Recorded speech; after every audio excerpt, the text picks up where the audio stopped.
وبما أني قادري أقول أدرك عبدك جيلاني أدرك عبدك جيلاني۔ رفیقان محترم، اللہ تبارک و تعالیٰ کا بے پناہ شکر اور اس کا احسان ہے کہ اس نے ہمیں اور آپ کو صاحب ایمان بنایا۔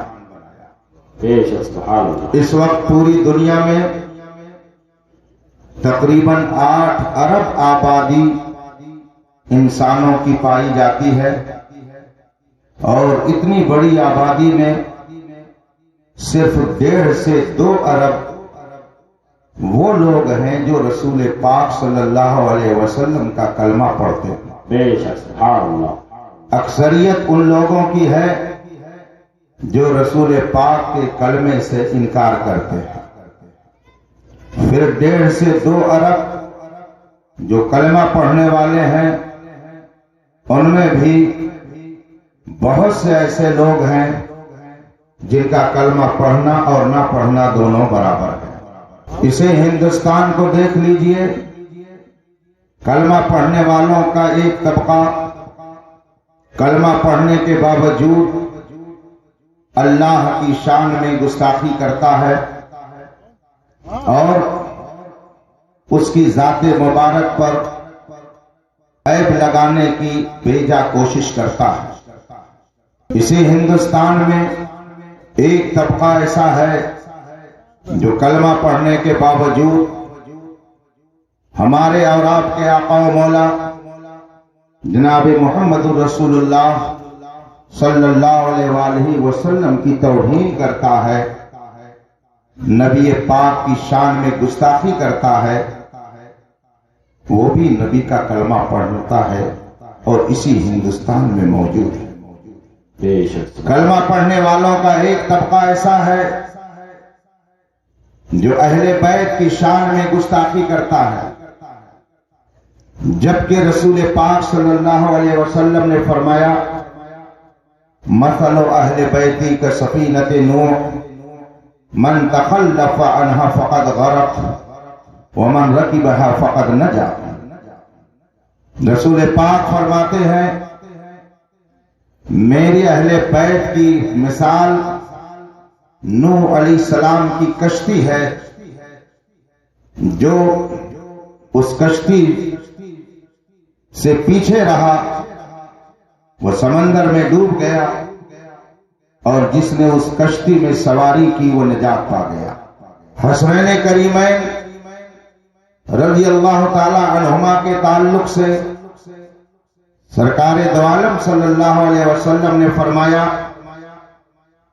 الحسن والحسین سیدہ شباب اہل الجنہ، حسن و حسین جنتی جوانوں کے سردار ہیں۔ یہ ہمارا یقین ہے، اس لیے کہ رسول پاک صلی اللہ علیہ وسلم کا فرمان ہے۔ مگر اسی ہندوستان میں کلمہ پڑھنے والوں کی ایک ٹولی پائی جاتی ہے جو کھلم کھلا یہ کہتی ہے کہ امام حسین کو کربلا جانے کی ضرورت کیا تھی، وہ غلطی کر گئے، ان کو کربلا نہیں جانا چاہیے تھا۔ ہمارا انگریزی دا طبقہ بہت اچھی طرح سے اس کو جانتا ہوگا، اللہ کی شان کسی بھی وجہ سے حکومت کی مار پڑی اور وہ ہندوستان بدر کر دیا گیا۔ بامبے میں بیٹھ کر ذاکر نائک نے نہ جانے کتنے نوجوانوں کے دل و دماغ کو خراب کیا اور ان کو بدعقیدہ بنایا، اور سب کلمہ پڑھنے والے ہیں۔ ہندوستان میں یہ گروہ بھی پایا جاتا۔ اس نے کھلم کھلا اپنی تقریر میں کہا کہ حسین کو کربلا جانے کی ضرورت نہیں تھی، وہ غلطی پر تھے۔ اپنی تقریر میں اس نے کہا کہ یزید امیر المومنین ہے، اسے رضی اللہ تعالی عنہ کہنا چاہیے۔ یہ لوگ بھی اسی ہندوستان میں پائے جاتے ہیں اور سب کلمہ پڑھتے ہیں۔ کلمہ پڑھنے والوں کا ایک طبقہ ایسا ہے کہ جو رسول پاک صلی اللہ علیہ وسلم کے صحابہ کی شان میں گستاخیاں کرتا ہے، جبکہ قرآن میں متعدد مقامات پر نبی کے صحابہ کی عظمت کھلم کھلا ظاہر کی گئی ہے، اور ان کی عظمت کا تذکرہ قرآن میں متعدد مقام پر کیا گیا ہے۔ ایک جگہ قرآن پاک میں فرمایا گیا ہے کہ میرے رسول پر ایمان لانے والے دو طبقوں میں بٹے ہوئے ہیں، میرے نبی پر ایمان لانے والے صحابہ دو جماعت میں ہیں۔ ایک گروہ اور جماعت وہ ہے جس نے فتح مکہ سے پہلے اسلام قبول کیا، اور دوسرا گروہ وہ ہے جس نے فتح مکہ کے بعد اسلام قبول کیا۔ وَكُلًّا وَعَدَ اللَّهُ الْحُسْنَى، اللہ نے دونوں جماعتوں سے جنت کا وعدہ کر لیا۔ سبحان اللہ۔ تو سارے صحابہ جنتی ہیں، یہ قرآن فرماتا ہے۔ سارے صحابہ عادل اور ثقہ ہیں، یہ قرآن فرماتا ہے۔ مگر کلمہ پڑھنے والوں کی ایک جماعت اسی ہندوستان میں پائی جاتی ہے جو صحابہ کی شان میں گستاخی کرتی ہے۔ رسول پاک صلی اللہ علیہ وسلم نے اپنے صحابہ کی عظمت کو بیان کرتے ہوئے فرمایا، اللہ اللہ اللہ اللہ فی اصحابی لا تتخذوہم غرضا من بعدی، اللہ سے ڈرو، اللہ سے ڈرو۔ رسول پاک نے 4 بار یہ جملہ استعمال فرمایا، اللہ سے ڈرو، اللہ سے ڈرو، میرے صحابہ کو میرے بعد تنقید کا نشانہ نہ بنانا۔ حضرت سیدنا ابو سعید خدری رضی اللہ تعالیٰ عنہ فرماتے ہیں کہ رسول کونین صلی اللہ علیہ وسلم نے فرمایا، لا تسبوا اصحابی ولو ان احدکم انفق مثل احد ذهبا ما بلغ مدہ ولا نصیفہ۔ حضرت سیدنا ابو سعید خدری صحابی رسول ہیں، وہ فرماتے ہیں کہ رسول پاک نے فرمایا، لا تسبوا اصحابی، میرے صحابہ میں سے کسی کی شان میں گستاخی مت کرو۔ ولو ان احدکم انفق مثل احد ذهبا، اگر تم میں سے کوئی میرے صحابہ کی برابری کا تصور کرتا ہے تو اس تصور سے پہلے یہ سن لے، رسول پاک فرماتے ہیں کہ اگر تم میں سے کوئی احد پہاڑ کے برابر سونا اللہ کے راستے میں خرچ کر دے تو میرا ایک صحابی جو 2 کلو جو اٹھا کر کے اللہ کے راستے میں خرچ کر دے اس کا بھی مقابلہ نہیں کر سکتا۔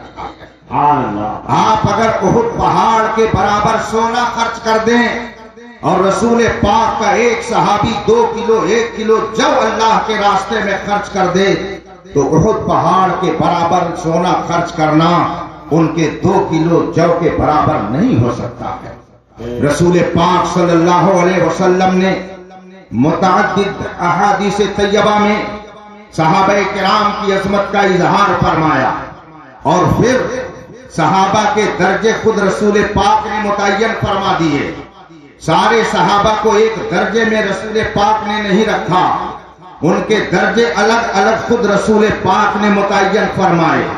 سارے صحابہ میں سب سے عظیم درجہ حضرت سیدنا صدیق اکبر کو عطا کیا گیا، آپ کے بعد عمر فاروق اعظم، آپ کے بعد سیدنا عثمان غنی، آپ کے بعد حضرت سیدنا علی مرتضی۔ یہ چاروں صحابہ اسی ترتیب سے افضل ہیں جو میں نے آپ کے سامنے ذکر کیا۔ پھر ان 4 کے علاوہ 6 صحابہ اور ہیں جن کو ملا کر کے 10 ہوتے ہیں۔ ان 10 صحابہ کا درجہ بقیہ سارے صحابہ سے زیادہ ہے۔ اعلیٰ حضرت فرماتے ہیں وہ 10 جن کو جنت کا مژدہ ملا اس مبارک جماعت پہ لاکھوں سلام۔ یہ 10 صحابہ کرام وہ ہیں جو بقیہ سارے صحابہ سے افضل ہیں۔ پھر ان 10 کے بعد جو میدان بدر میں رسول پاک کے ساتھ جہاد میں شریک ہوئے جن کو بدری صحابہ کہا جاتا ہے ان کا درجہ ہے۔ پھر ان کے بعد جو حضرات میدان احد میں رسول پاک کے ساتھ جہاد میں شریک ہوئے ان کا درجہ ہے۔ بدری صحابہ، پھر احدی صحابہ، پھر بیعت رضوان میں شرکت کرنے والے صحابہ اور اس کے بعد میں درجہ بدرجہ سارے صحابہ کو رسول پاک نے ایک مقام عطا فرمایا ہے. مگر اسی ہندوستان میں کلمہ پڑھنے والوں کی ایک ٹولی صحابہ کی شان میں گستاخی کرتی ہے. بلکہ ابھی آپ نے ایک ہفتہ پہلے ایک خبیث النفس ناہنجار کا جملہ سنا ہوگا کہ 3 خلفاء نے مل کر کے قرآن کو بدل ڈالا. یہ ان کا آج کا نیا عقیدہ نہیں ہے. یہ تابعین کے زمانے میں جب عبداللہ ابن سبا جیسا یہودی النسل رافضی میدان میں آتا ہے تو محبت اہل بیت کے نام پر صحابہ کی توہین کا درس دینا شروع کر دیتا ہے. یہ اسی زمانے سے ان کا عقیدہ چلا رہا ہے. چنانچہ ان کے ایک مولوی ملا باقر مجلسی نے اپنی کتاب میں لکھا ہے کہ رسول پاک کے انتقال کے بعد 4 صحابہ صرف مسلمان رہ گئے تھے، بقیہ سارے صحابہ مرتد اور کافر ہو گئے تھے. ان کا کھلم کھلا عقیدہ ہے کہ ابو بکر مسلمان نہیں، عمر مسلمان نہیں، عثمان مسلمان نہیں. تو یہ آج جو اپنے عقیدے کا اظہار کر رہے ہیں یہ آج کوئی نئی بات نہیں ہے، یہ ان کا عقیدہ برسوں سے چلا آ رہا ہے. اسی ہندوستان میں کلمہ پڑھنے والوں کی ایک جماعت وہ بھی ہے جو ائمہ مجتہدین کو برا بھلا کہتی ہے، بالخصوص حضرت سیدنا امام اعظم رضی اللہ تبارک و تعالی عنہ کی شان میں گستاخی کرتی ہے. کلمہ پڑھنے والوں کی یہ جماعت بھی اسی ہندوستان میں پائی جاتی ہے جسے ہم اور آپ غیر مقلد کہتے ہیں. درود پاک پڑھیں. اللہم صلی علی سیدنا و مولانا محمد معدن الجود والکرم والہ الکرام اجمعین. آپ میری گفتگو سے رنجیدہ مت ہوئیے گا، آزردہ مت ہوئیے گا، الجھن میں مت پڑیے گا. لچھے دار تقریر سنانے کے لیے میں نہیں آیا ہوں، بلکہ میں آپ کو آج یہ بتانے آیا ہوں کہ دل کے پھپھولے جل گئے سینے کے داغ سے، اس گھر کو آگ لگ گئی گھر کے چراغ سے. کلمہ پڑھنے والوں کی ایک جماعت اسی ہندوستان میں پائی جاتی ہے جو نبی کا کلمہ پڑھتی ہے، اس کے باوجود علماء دین کی شان میں گستاخیاں کرتی ہے، علماء کرام کی توہین و تحقیر کرتی ہے.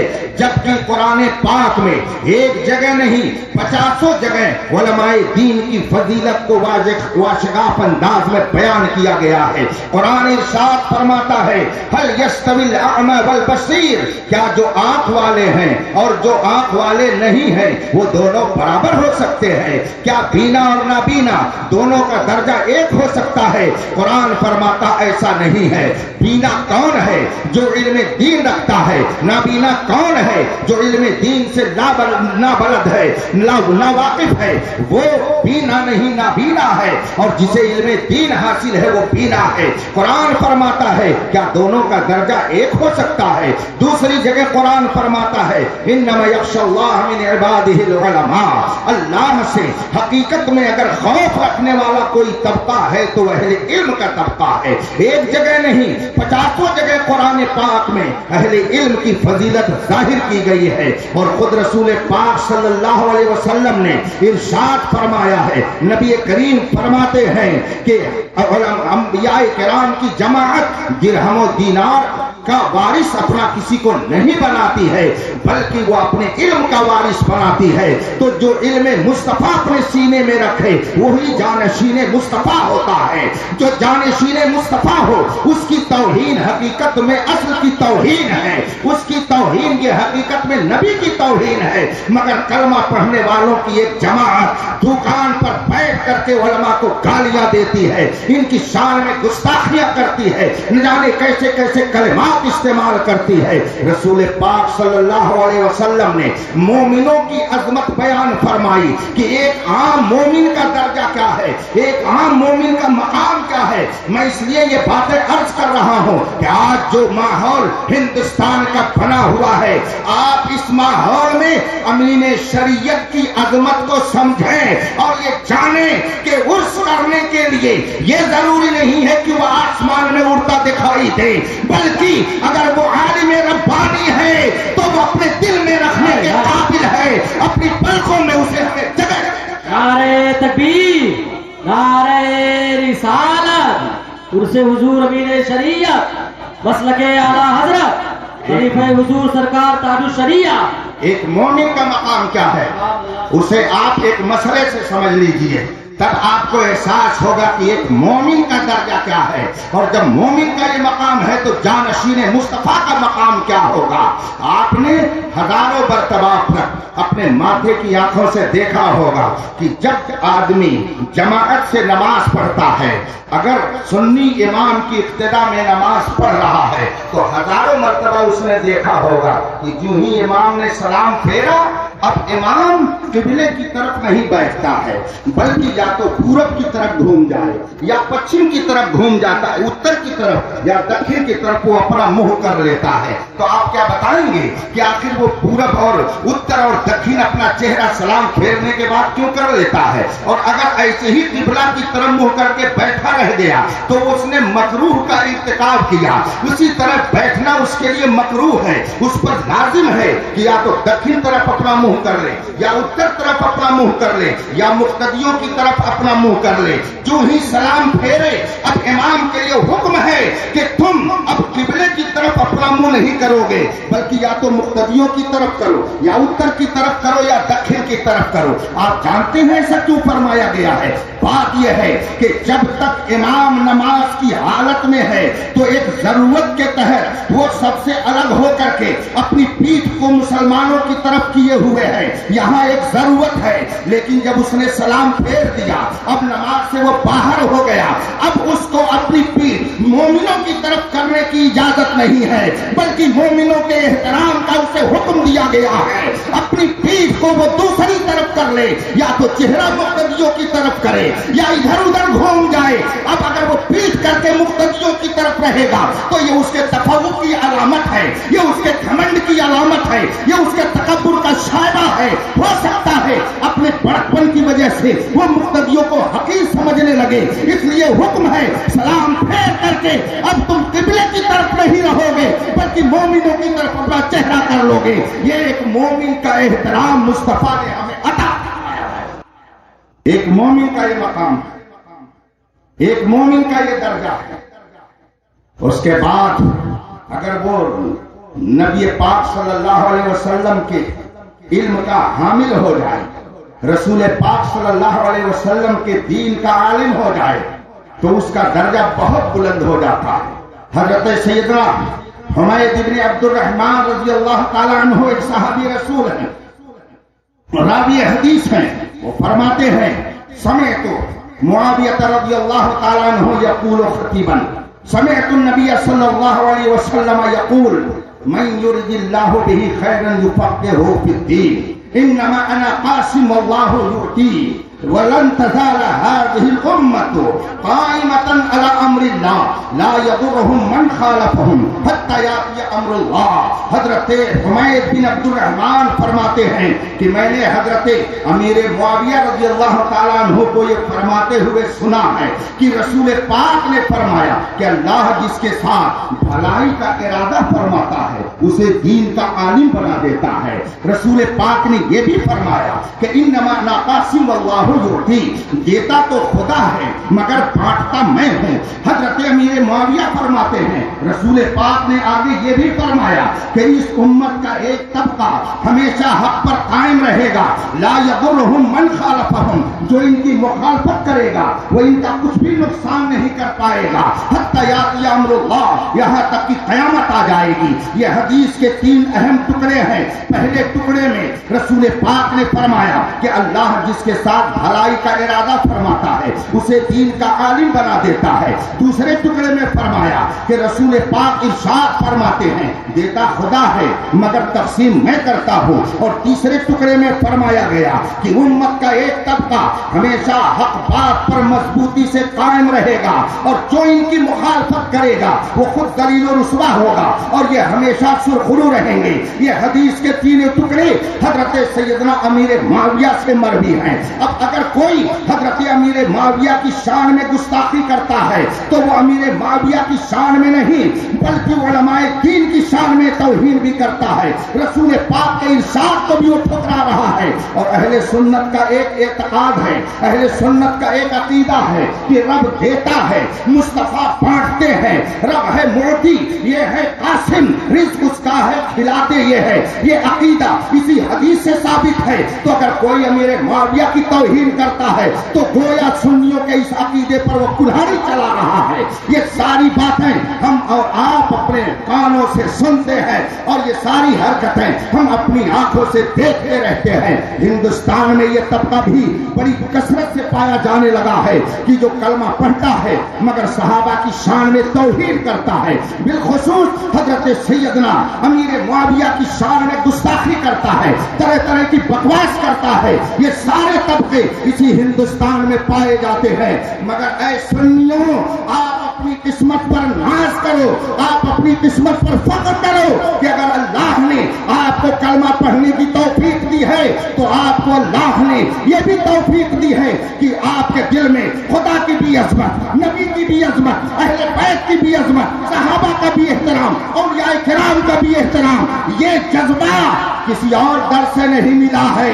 یہ تعلیم اس دور میں اگر مل رہی ہے تو بریلی کے امام احمد رضا کے در سے مل رہی ہے۔ انہوں نے پوری دنیا میں جو تحریک عشق مصطفیٰ چلائی، تقدیس الوہیت کا جو بازار گرم کیا اور علماء کی عظمت کے لیے جو انہوں نے کردار قلم چلایا تو پوری دنیا پکار اٹھی، ڈال دی قلب میں عظمت مصطفیٰ سیدی اعلیٰ حضرت پہ لاکھوں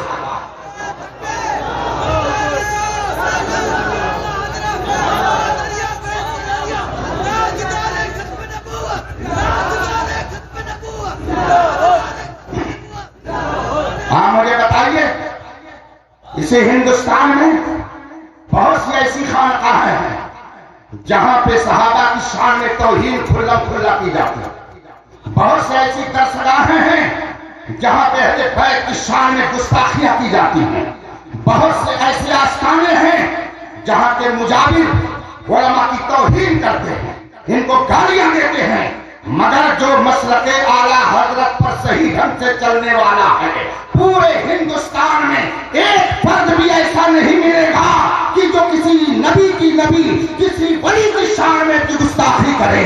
جو مسلک اعلیٰ حضرت والا ہے وہ غوث و خواجہ والا ہے، وہ وارث پاک والا ہے، وہ صابر پاک والا ہے، وہ خواجہ پاک والا ہے، وہ نظام الدین دہلوی کو مارنے والا ہے، قطب الدین بختیار کاکی کو مارنے والا ہے، مخدوم کچھوٹا کو مارنے والا ہے۔ اس لیے کہ امام احمد رضا نے یہ سبق 100 سال پہلے دیا، تیرے غلاموں کا نقشے قدم ہے راہ خدا، وہ کیا پہن سکے جو یہ سراب۔ جس کے پاس علم ہوتا ہے، قرآن فرماتا ہے اسی کے دل میں خدا کا خوف زیادہ ہوتا ہے۔ آپ کہیں گے حضرت بہت سارے علماء پائے جاتے ہیں جو کھلم کھلا بہت ساری خرافات کرتے ہیں، تو اس میں کوئی تعجب کی بات نہیں ہے۔ بہت پہلے شعر کہا گیا ہے، چمکتا جو نظر آئے وہ سب سونا نہیں ہوتا، چمکتا جو نظر آئے وہ سب سونا نہیں ہوتا، اگر دنیا میں رہنا ہے تو کچھ پہچان پیدا کرو۔ رسول پاک صلی اللہ علیہ وسلم نے آج سے 1400 سال سے زیادہ عرصہ گزر گیا، ارشاد فرمایا تھا، ان شر الشر شرار العلماء، ان خیر الخیر خیار العلماء۔ دنیا کے اندر جتنی بری چیزیں ہیں ان سب کو اکٹھا کرو اور دیکھو کہ ان میں سب سے بری چیز کون ہے۔ رسول پاک فرماتے ہیں ان شر الشر شرار العلماء، دنیا کے اندر جتنی بری چیزیں ہیں ان سب میں سب سے بری چیز برے علماء ہیں، اور دنیا کے اندر جتنی اچھی چیزیں ہیں ان سب میں سب سے اچھی چیز اچھے علماء ہیں۔ آپ بتائیے کسی فرقے کا فاؤنڈر اور بانی کوئی جاہل گزرا ہے، کوئی سیٹھ گزرا ہے، کوئی انجینئر گزرا ہے، کوئی ڈاکٹر گزرا ہے؟ جتنے بھی فرقے پیدا ہوئے ہر فرقے کا بانی اور فاؤنڈر کوئی نہ کوئی مولوی ہی کہا جاتا ہے، کوئی نہ کوئی عالم ہی کہا جاتا ہے۔ معتزلہ فرقہ ہو، جبریہ فرقہ ہو، قدریہ فرقہ ہو، مشبہہ فرقہ ہو، مجسمہ فرقہ ہو، اس زمانے کے معتزلہ فرقہ ہو، وہابیہ فرقہ ہو، نجدیہ فرقہ ہو، قادیانیہ فرقہ ہو، کسی فرقے کا فاؤنڈر آپ کو جاہل نہ ملے گا، سب علم والے کہے جاتے ہیں۔ جب علماء بگڑتے ہیں تو وہابیت وجود میں آتی ہے، نجدیت وجود میں آتی ہے، قادیانیت وجود میں آتی ہے، دیوبندیت وجود میں آتی ہے، سلح کلیت وجود میں آتی ہے، اور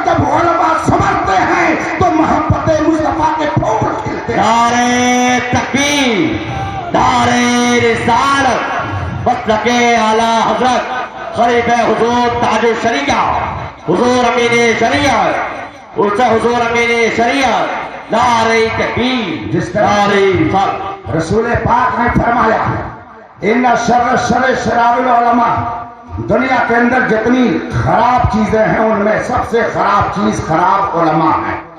اس لیے کہ جب علماء بگڑتے ہیں تو سماج بگڑتا ہے. علماء وہابیوں کے یہاں کھانے جاتے ہیں تو عوام کہتے ہیں مولانا کرتے ہیں تو ہم کیوں نہ کریں.